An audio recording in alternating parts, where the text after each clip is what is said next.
It's a Kylie. Might be Jenny. Hold up. Let's fight it, back. She can leave with the winner. Hold up. What is going on, guys? Your man EK here, back with episode 6 of the Clutch City Review, where I preview and also analyze every single Houston Rockets game this year. Before I get started, like I do on all my videos, please go ahead, like, share, subscribe to the channel. Go ahead and follow me on IG at coalition.hoops and on Twitter at coalitionhoops. Now let's go ahead and get into it. So, just finished watching the game, and the Rockets played the Kings for the second time in a row. Obviously, we ended up beating them Saturday night, 107-89. Tonight, we ended up beating them 122-97. Obviously, they were without their best player in De'Aaron Fox, but I want to get into the game because for the most part, we pretty much were able to dominate from the first quarter on. I believe it was 13-13 halfway through the first. And then from that point on, we outscored the Kings 84 to about 40-ish points, right? And a lot of that had to do with Alperen Sengun. Now, when we played Saturday, it was really the play of Dillon Brooks, Alperen Sengun, Fred VanVleet, Jabari Smith, just being able to score the basketball. Our starting lineup was really, really solid for us on Saturday. And Jalen Green's decision-making in the fourth allowed us to pull away in the fourth quarter on Saturday, in Saturday's effort, right? However, tonight, it was really about Alperen Sengun, right? He ended the game with 17 points. He had 12 assists and 8 rebounds in 26 minutes, right? Then you look at what Jalen Green was able to do. He had 23 points, and he was 10 of 12 from the free throw line. He only had 9 eligible field goals. He was 5 of 9 from the field and 3 of 5 from 3. Jabari Smith had 13 points. He was also 3 of 5 from 3. What does that tell you? The fact that we were able to get into the lane, really penetrate the interior defense of the Kings, who really do not have a very, very competent rim protector. They have JaVale McGee, they have Alex Len. Alex Len really didn't get in until garbage minutes in the fourth quarter, and JaVale McGee, we were able to get him in the early foul trouble. Same thing with Malik Monk, we were able to get him in the early foul trouble. Then all of a sudden, you don't have a rim protector, your best scorer is in foul trouble, and you don't have a guy like De'Aaron Fox, who's a 3-level scorer, who's also a point guard. So now you're dependent on guys like Harrison Barnes, Davion Mitchell, Domantas Sabonis, who they're very competent players, but they do not have the ability to penetrate the defense and to make plays off the dribble. So we were able to really force the Kings to really play on the perimeter for the most part. They really struggled, really trying to drive the ball and trying to penetrate the paint tonight against us, right?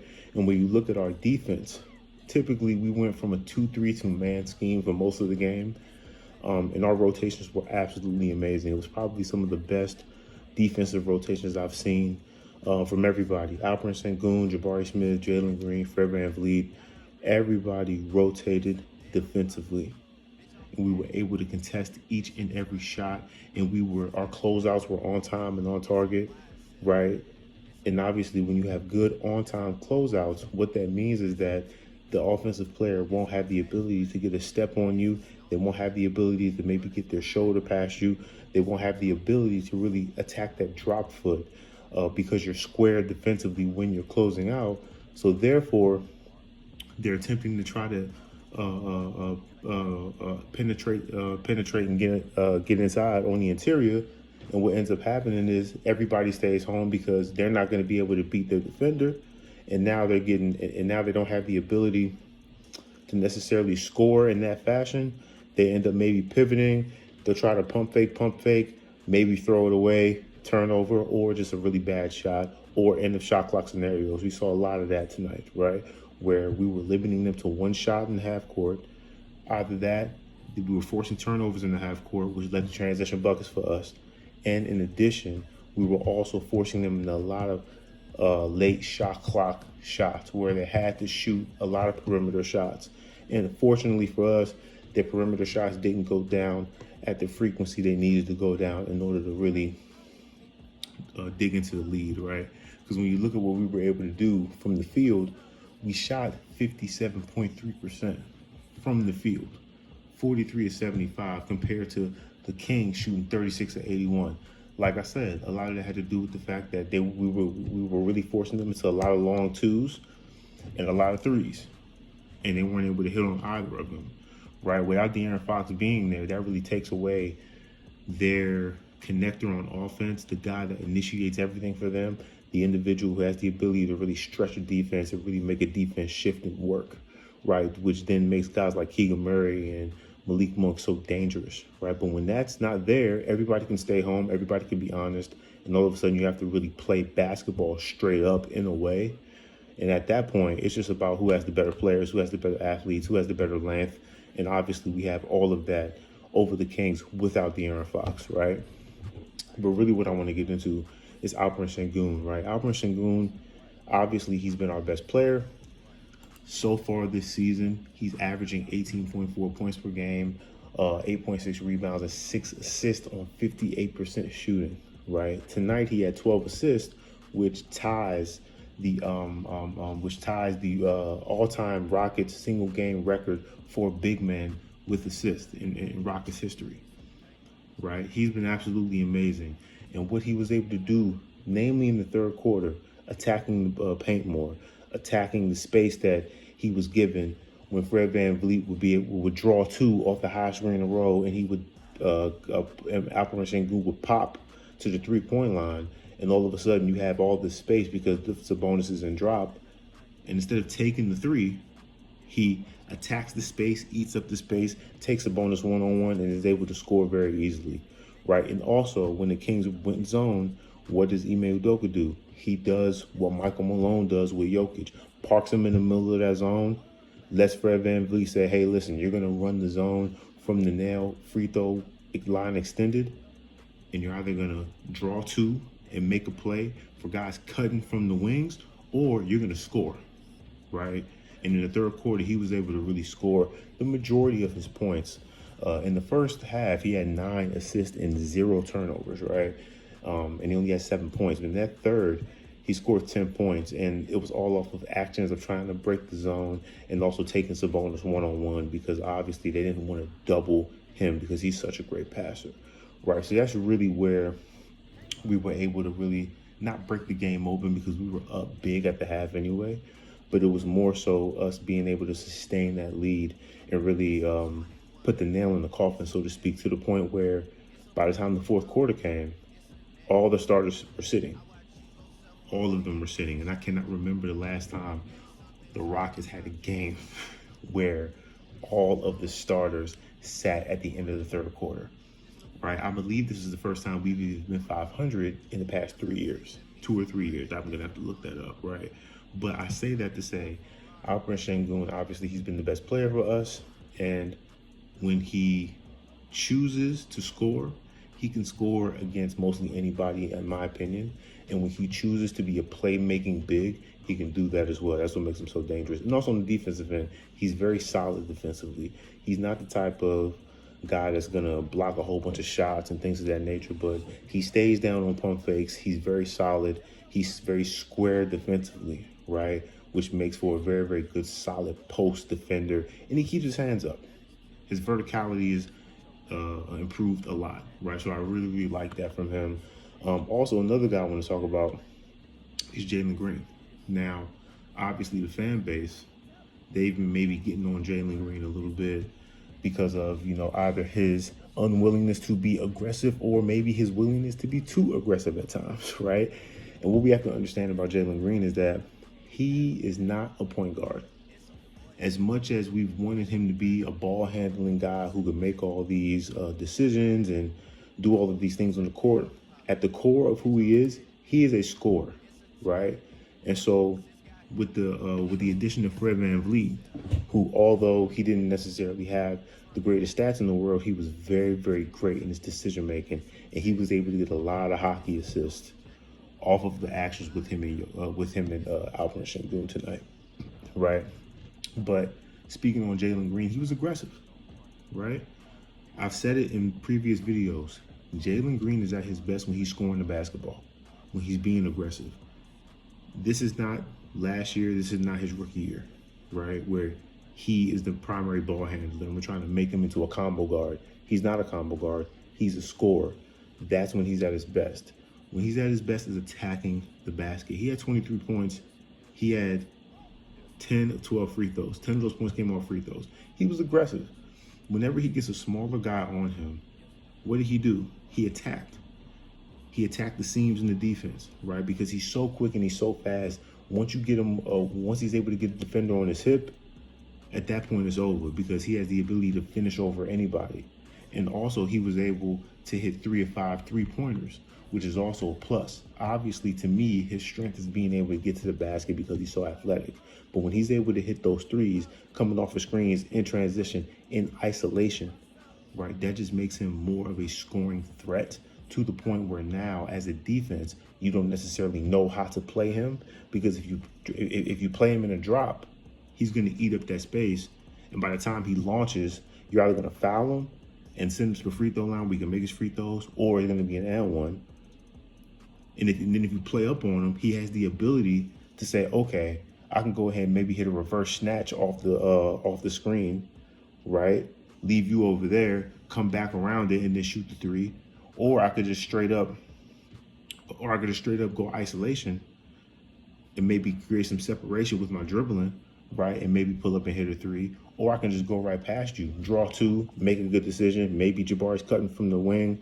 Maybe Alperen Şengün is actually going to drop down a little bit from the mid to low post for an easy scoop and score, things of that nature, right? It's just certain things that Jalen Green can do once he realizes his strength is being aggressive and going to the basket, right?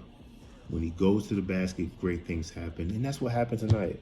It's no coincidence. This is the most aggressive he's been in the beginning since the season, and this is the best one we've had in 3 years. It's no coincidence.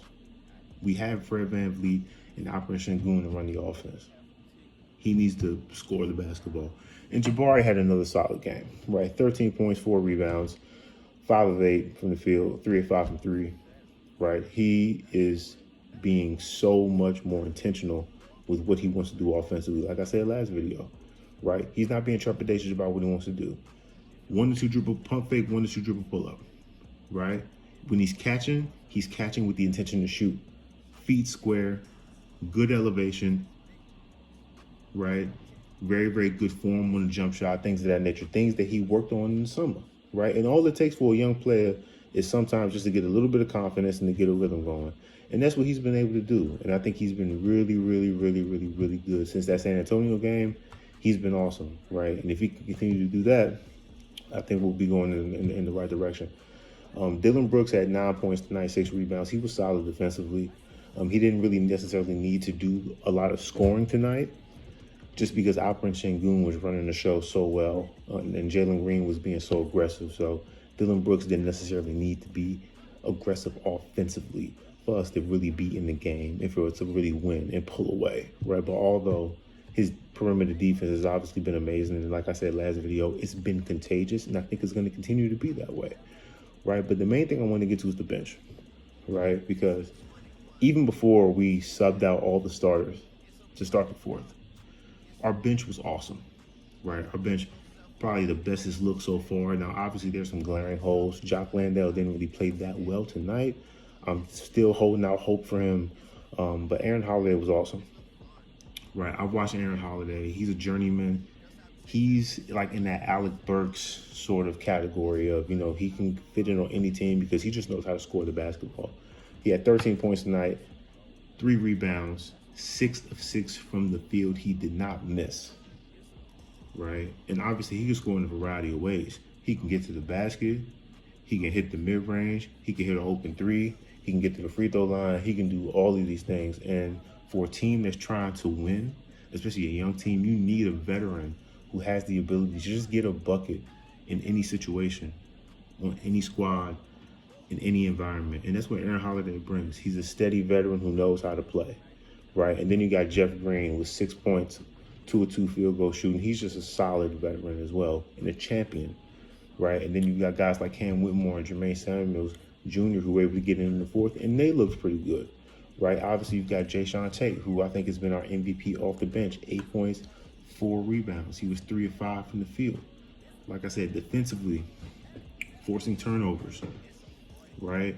Contesting shots, things of that nature. That's what Jayshawn Tate does. And if he continues to do that for this bench, when Tari comes back and when Amen comes back from his injury, we're going to be that much better. So, all in all, in this 122-97 blowout of the Kings, I am extremely, extremely, extremely happy for our squad. I'm extremely happy for the fact that defensively, we look like a completely different team, right? More attention to detail, right? More focus, right? More discipline on defensive end, right? Even some of the broken plays, some of the offensive rebounds we gave up, we were really on time to really close out to the corner shooters, right? And all of a sudden they had to scramble, and then everybody else stayed home. Nobody was really getting beat with pump fakes and things of that nature and getting beat off the dribble. Everybody, pretty much for the most part, they were able to stay in front of their respective man, which only is going to help the defense force tough shots. And when you're able to do that and rebound the ball effectively like we did tonight, you're going to be able to get a lot of opportunities on offense, a lot of quality looks on offense, right? And that's what happened, right? And I'm very, very excited. You know, we're 3-3. Like I said, this is a really, really good feeling.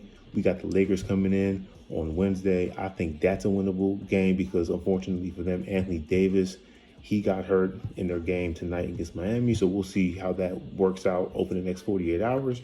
But all in all, man, we had an absolutely amazing game. The largest lead we had was 40. There was a time in this game we were up by 40. And as a Rockets fan who's been through it for the past 2 to 3 years, that was a very, very good sign. And we're starting to see the improvements, right?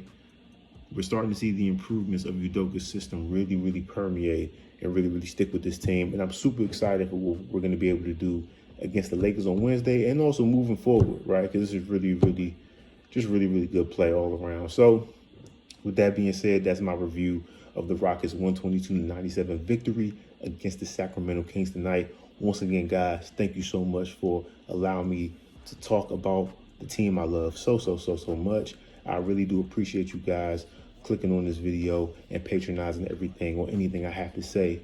Once again, if you like what I have to say, if you want to hear more, please go ahead and follow me on IG at coalition.hoops and also on Twitter at coalitionhoops.